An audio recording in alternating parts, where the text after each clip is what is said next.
அன்பே உருவாம் ஆண்டவரே, உம்மை நோக்கி ஜெபிக்கின்றேன். என்னை காக்கும் இயேசுவே, என் அன்பு ஆத்ம நேசரே. அன்பே உருவாம் ஆண்டவரே, உம்மை நோக்கி ஜெபிக்கின்றேன். என்னை காக்கும் இயேசுவே, என் அன்பு ஆத்ம நேசரே. ஆம், நம்மை அன்பு செய்யக்கூடிய இயேசு.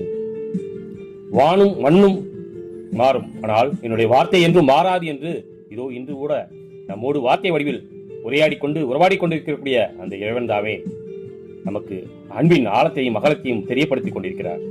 எனவே நாம் அந்த அன்பை பெற்றுக்கொண்ட நாம் பிறருக்கு அன்பு செய்ய பழகுவோம். அப்பொழுது நிச்சயமாக அந்த அன்பு நமக்கு நல்ல பல வழிகளையும் வாய்ப்புகளையும் வழங்கும்.